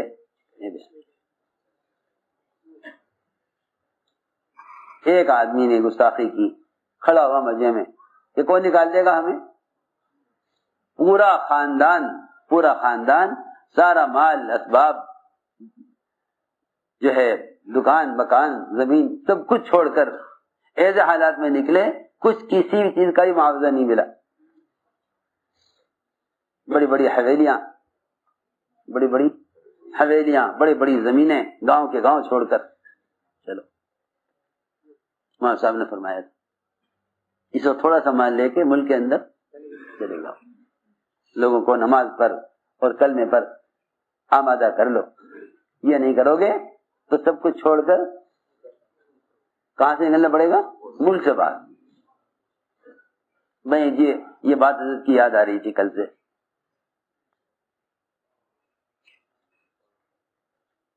یہ وقت ہے اس کا. ہم تو بات پڑھتے ہی ہیں، ہم تو روزہ رکھتے ہی. ارے تم نماز پڑھتے ہو، تم روزہ رکھتے ہو، تمہاری نماز روزے سے تھوڑی حالات بدلیں گے. تمہاری نماز روزے سے حالات تھوڑی بدلیں گے. تمہاری نماز روزے سے حالات نہیں بدلیں گے. تم دوسروں کو نماز روزے پر لے آؤ گے تو حالات بدلیں گے. یہ میں تم سے قرآن حدیث کی بات سیدھی کہہ رہا. قرآن حدیث بھرے ہوئے ہیں اسے کہ تم حالات سے اپنے اعمال کے ذریعے نہیں نکل سکتے. تم حالات سے جب نکلو گے، جب دوسروں کو تم غفلت سے نکال لو. اس لیے کہ اگر پیر کے انگوٹھے میں زخم ہے تو یہ نہیں کہا جاتا کہ پیر کا انگوٹھا بیمار ہے. میں نے کہا بھائی فلاں صاحب بیمار ہیں.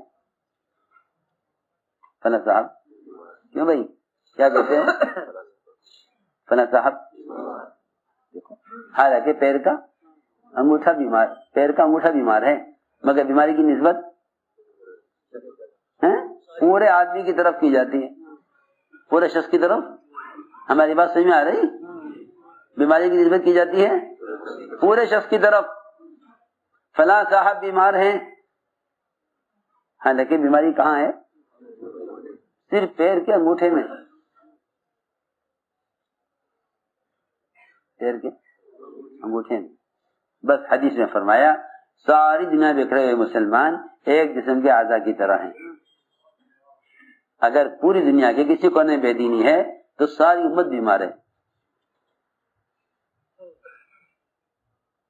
اگر بے دینی کسی ایک کونے میں کسی ایک ملک میں ہے تو ساری دنیا میں مسلمانوں کا دین ناقص ہے اور سارے مسلمان بیمار ہیں. یہ نہیں کہا جائے گا کہ فلاں ملک میں لوگ نماز چھوڑ رہے ہیں.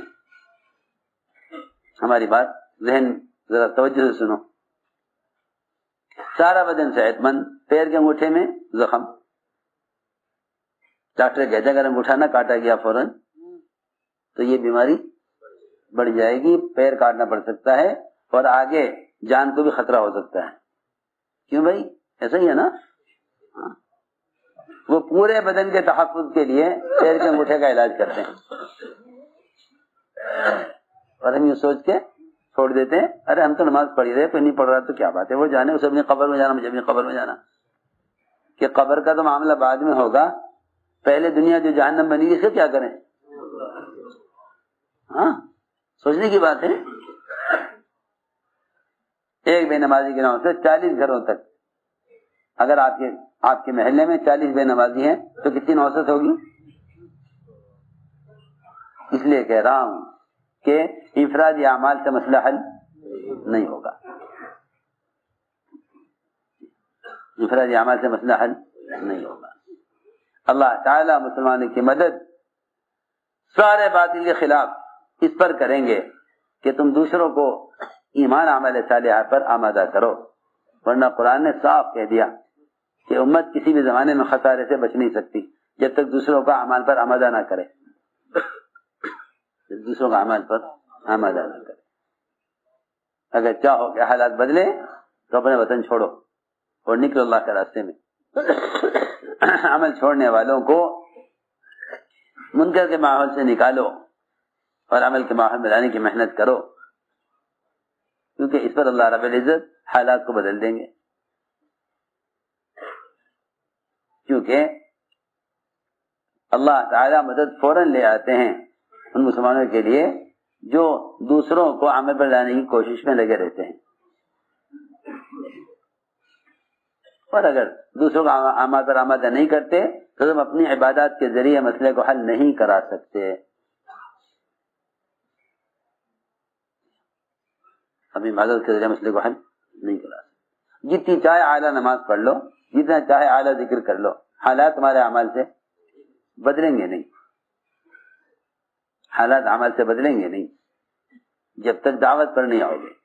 یہ اللہ تعالیٰ کا ضابطہ ہے. یہ اللہ تعالیٰ کا ضابطہ ہے. یہ کوئی کہنے کی بات نہیں ہے.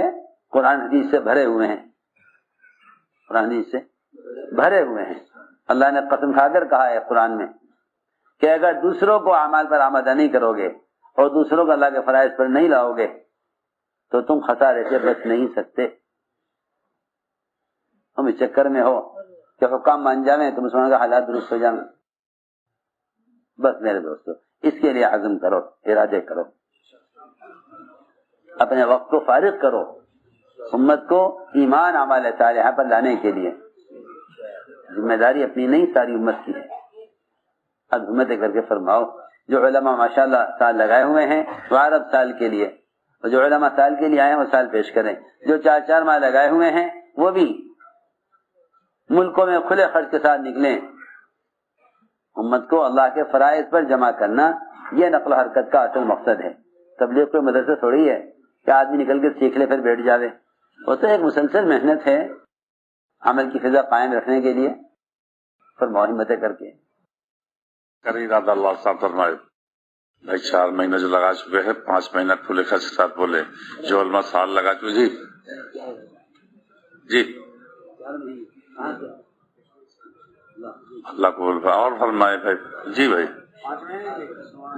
زبان کہاں سے بھائی؟ مہاراشٹر سے. کیا بھائی اب جی کھلا خرچ ماشاء اللہ. اللہ کو جی اللہ کو بول فرمایا. اور جی 5 مہینے کہاں سے بھائی؟ خرچ بولے خرچ کھلا خرچ ماشاء اللہ.